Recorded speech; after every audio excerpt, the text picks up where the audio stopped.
வணக்கம். இன்னைக்கு நாம பார்க்க போற விஷயம் ரொம்ப ரொம்ப சுவாரஸ்யமானது. நீங்க எங்க கூட பகிர்ந்துகிட்டது மருத்துவத்தோட வரலாறு பற்றிய சில குறிப்புகள். நாம உடம்பு சரியில்லாம ஆஸ்பத்திரிக்கு போறோம், டாக்டர் மருந்து தர்றார், நாம சரியாயிடுறோம். இது ரொம்ப சிம்பிளா தெரியலாம். ஆனா ஒரு நோய்னா என்ன, அது ஏன் வருதுங்கிற நம்ம புரிதல் ஆயிரக்கணக்கான வருஷமா எப்படி மாறிட்டே வந்திருக்கு. வாங்க இந்த மருத்துவ பயணம் எப்படி ஆரம்பிச்சதுன்னு பாப்போம்.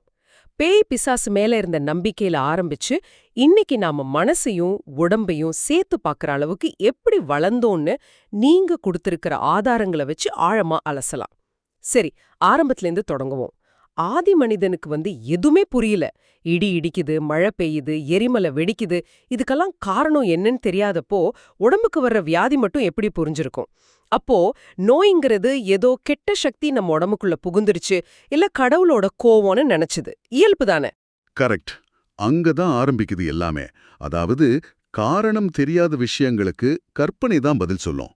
நோய்க்கு காரணம் ஒரு தீய ஆவின்னு அவங்க முடிவு பண்ணினதும் அதுக்கான சிகிச்சையும் எப்படி இருந்திருக்கும்னு யோசிச்சு பாருங்க. அந்த ஆவியை விரட்ட மந்திரம் சொல்றது, சடங்குகள் பண்றதுன்னு தான் இருந்திருக்கும். இதனால தான் அந்த காலத்துல பூசாரி தான் முதல் மருத்துவர். இது ஏதோ அந்த காலத்து கதைன்னு நம்ம நினைக்கலாம். ஆனா இன்னைக்கும் நம்ம ஊர்கள்ல சின்னம்மை வந்தா அது அம்மனோட விளையாட்டு, அவ கோவத்தோட வெளிப்பாடுன்னு சொல்றத கேட்கலாம். இது அந்த பழங்கால நம்பிக்கையோட ஒரு மிச்சம்தான். இது கிழக்கு மேற்குன்னு எல்லா கலாச்சாரங்கள்லயும் இருந்த ஒரு பொதுவான சிந்தனை. அப்போ நாகரிகம் வளர வளர இந்த அணுகுமுறையில மாற்றம் வந்திருக்கணுமே. உங்க குறிப்புகள்ல எகிப்திய மருத்துவ முறை பத்தி சொல்லியிருக்கு. கிமு 2900லேயே அவங்க கிட்ட ஒரு ஒழுங்கமைக்கப்பட்ட மருத்துவ முறை இருந்ததுங்கிறதே ஆச்சரியமா இருக்கு. ஆச்சரியம்தான். அதுவும் சாதாரண மருத்துவ முறை இல்ல. அவங்க மருத்துவமனைகளை கோவில்கள் மாதிரி புனிதமா பார்த்தாங்க. குடிமக்கள் எல்லாருக்கும் இலவச சிகிச்சை கொடுத்திருக்காங்க. அவங்களோட ஹோரஸின் கண் சின்னத்தை இன்னைக்கும் மருத்துவத்துல மருந்து சீட்டுகள்ல ஒரு சின்னமா பயன்படுத்துறாங்க. அவங்க மம்மிகளை பதப்படுத்தினதால மனித உடற்கூறியல் பத்தி அவங்களுக்கு ஓரளவு நல்ல அறிவே இருந்திருக்கு. இதுல எனக்கு ரொம்ப ஆச்சரியமாப்பட்ட விஷயம் ஒன்னு இருக்கு. கொசு மூலமா சில நோய்கள் பரவுதுன்னு அவங்க கண்டுபிடிச்சதா உங்க குறிப்பு சொல்லுது. நுண்ணோக்கி கூட இல்லாத காலத்துல இது எப்படி சாத்தியம்? அதுதான் அவங்களோட மேதமை. அதாவது நுண்ணுயிர்கள் பத்தின எந்த அறிவும் இல்லாத அந்த காலத்திலேயே கொசுக்கள் மூலமா டெட்டனஸ், பிளேக் மாதிரி நோய்கள் பரவுதுன்னு அவங்க கணிச்சிருக்காங்க. இது வெறும் கூர்ந்து கவனிப்பதன் மூலமா, அப்சர்வேஷன் மூலமா அவங்க அடைஞ்ச ஒரு பெரிய அறிவு. கிட்டத்தட்ட 4000 வருஷங்களுக்கு அப்புறம்தான் நாம இதை அறிவியல் பூர்வமா நிரூபிச்சோம். அவங்களோட பார்வை காரண காரியத்தை நோக்கி நகர ஆரம்பிச்சதுக்கான முதல் படி இது. சரி, இஜிப்துல இப்படி உடல ஆராய்ச்சி பண்ணிட்டு இருந்தா அதே நேரத்துல சீனால முற்றிலும் வேற ஒரு தத்துவ பார்வையோட மருத்துவத்தை அணுகியிருக்காங்க. யென் மற்றும் யாங். இத கொஞ்சம் விளக்க முடியுமா? நிச்சயமா. சீன மருத்துவத்தோட அஸ்திவாரமே இந்த தத்துவம்தான். அவங்க பார்வையின்படி பிரபஞ்சத்துல இருக்கிற எல்லாத்துலயும் 2 எதிரெதிர் சக்திகள் இருக்கு. யின் அப்படிங்கிறது பெண்மை, குளிர்ச்சி, இருள், ஒரு மாதிரி எதிர்மறை சக்தி. யாங்கிறது ஆண்மை, வெப்பம், ஒளி, நேர்மறை சக்தி. நம்ம உடம்பும் அப்படிதான்.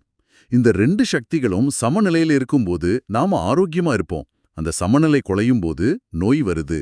அப்போ அவங்களோட சிகிச்சை முறை இந்த சமநிலையை திரும்ப கொண்டு வருது தானா? அதேதான்.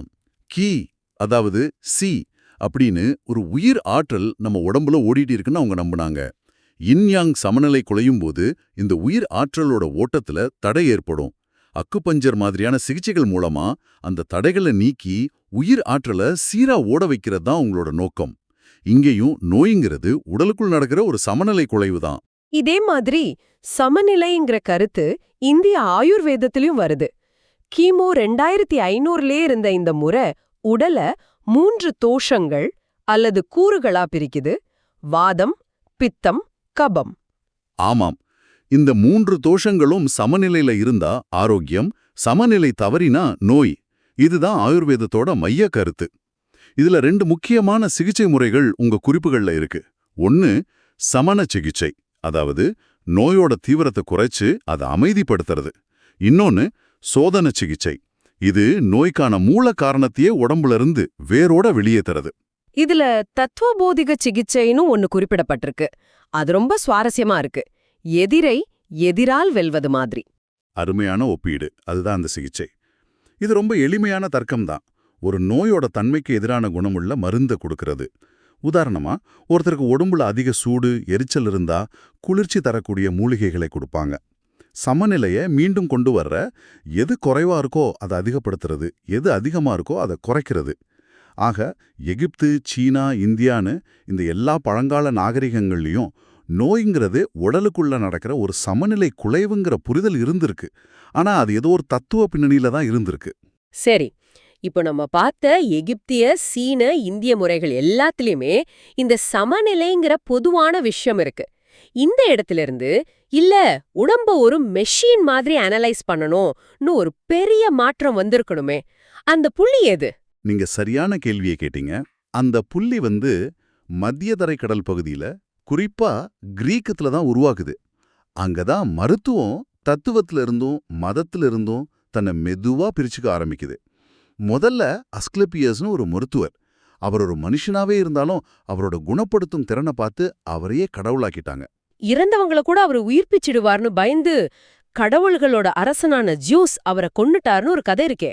ஆமா, அந்த அளவுக்கு மருத்துவத்தோட சக்தியை பார்த்து அவங்க பிரமிச்சிருக்காங்க.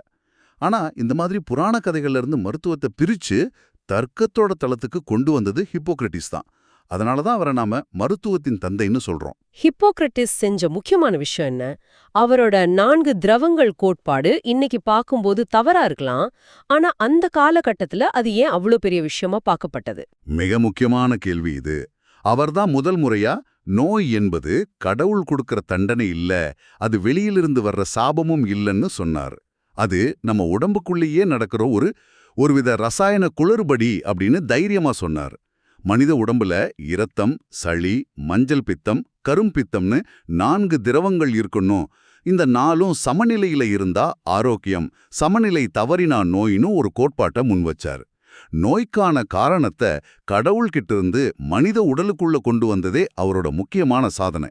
இது மருத்துவ சிந்தனையில ஒரு மிகப்பெரிய பாய்ச்சல்.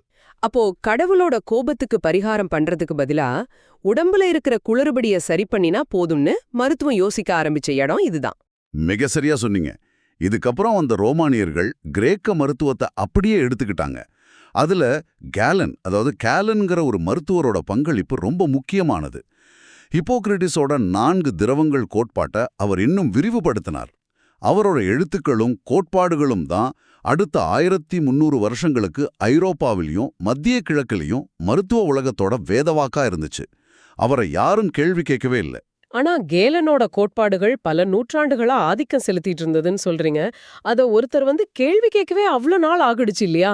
வில்லியம் ஹார்வே ரத்த ஓட்டத்தை கண்டுபிடிச்சத ஒரு சாதாரண கண்டுபிடிப்பா இல்ல, அது வரைக்கும் இருந்த ஒட்டுமொத்த மருத்துவ உலகத்தையே ஆட்டி பார்த்த ஒரு விஷயமா இருந்திருக்கணும். நிச்சயமா.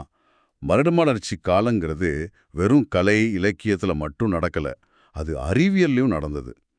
அது வரைக்கும் பழைய புத்தகங்கள்ல என்ன எழுதியிருக்கோ அதை அப்படியே ஏத்துக்கிறது தான் அறிவா இருந்துச்சு. கேலன் சொல்லிட்டார், அதனால அது சரி, இது தத்துவம். ஆனா வில்லியம் ஹார்வி அப்படி இல்ல. அவரு கேலன் சொல்றது ஒரு பக்கம் இருக்கட்டும், நான் நேரடியா உடலை அறுத்து ஆராய்ந்து என் கண்ணால பார்த்து தான் முடிவு பண்ணுவேன்னு நினைச்சார். இதுதான் தத்துவத்துக்கும் அறிவியலுக்கும் உள்ள வித்தியாசமா? உங்க குறிப்புகள்ல இத பத்தி ஒரு பகுதி இருக்கு. ஆஹா, இது ஒரு முக்கியமான புள்ளி. தத்துவம் பெரும்பாலும் ஏற்கனவே இருக்கும் அறிவை நம்பி அதை வச்சு தர்க்கம் பண்ணும். ஆனா அறிவியல் எதுவா இருந்தாலும் நான் சோதிச்சு பார்த்து தான் நம்புவேன்னு சொல்லும். தத்துவம் அகவயமானது, சப்ஜெக்டிவ். அறிவியல் புறவயமானது, ஆப்ஜெக்டிவ். ஒரு கருதுகோளை எடுத்துக்கிட்டு அதை முறையான சோதனைகள் மூலமா நிரூபிக்கவோ அல்லது தவறுன்னு சொல்லவோ முயற்சி பண்றது தான் அறிவியல் முறை. ஹார்வி ரத்த ஓட்டத்தை கண்டுபிடிச்சப்போ அவர் கேலனோட பல நூற்றாண்டு கால நம்பிக்கையை உடைச்சார்.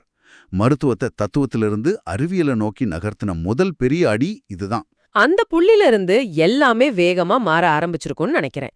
அதுக்கப்புறம் தான் கண்ணுக்கு தெரியாத எதிரியோட சண்டை தொடங்குது. 19ஆம் நூற்றாண்டுல பாக்டீரியாவியல் துறை, லூயி பாஸ்டர், ராபர்ட் கோச். ஆமா, அதுவரைக்கும் நோய் ஏன் வருதுன்னு பல கோட்பாடுகள் இருந்துச்சு.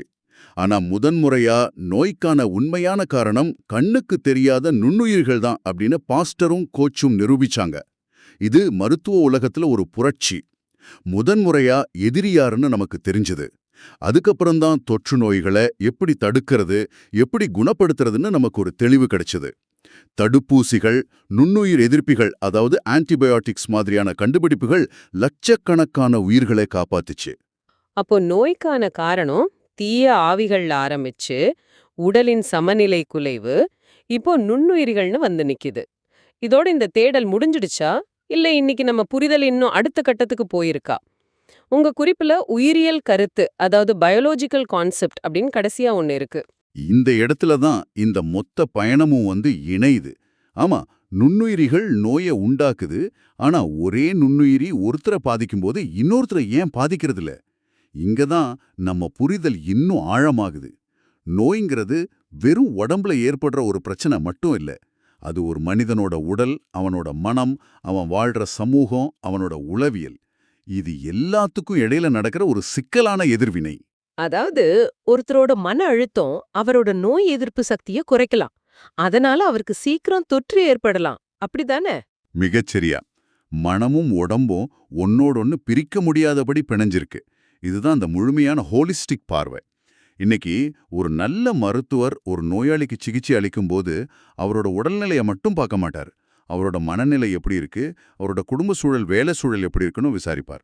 ஏன்னா இது எல்லாமே அவரோட குணமடைதல்ல ஒரு பெரிய பங்கு வகிக்குதுன்னு நமக்கு தெரியும். நம்ம மறுபடியும் ஒரு விதமான சமநிலைங்கிற கருத்துக்கு தான் வர்றோம். ஆனா இந்த முறை அது வெறும் உடல் திரவங்களோட சமநிலை இல்ல, இது வாழ்க்கை சமநிலை.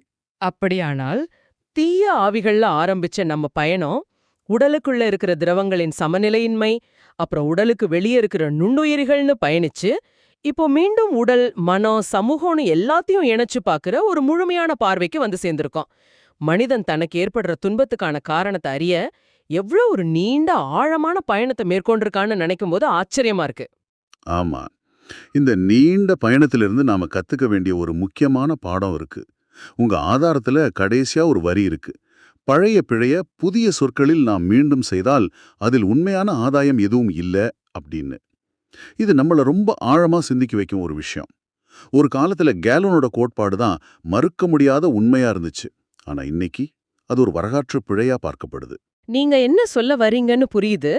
இன்னைக்கு நவீன மருத்துவத்துல நாம முழுமையா நம்புற, மறுக்க முடியாத உண்மைகளா நினைக்கிற சில கருத்துக்கள் ஒரு 200 வருஷம் கழிச்சு பார்க்கும்போது ஒரு பழைய பிழையா பார்க்கப்பட வாய்ப்பு இருக்கா? அந்த கேள்விதான் நீங்க கேட்க வர்றீங்க. அதேதான்.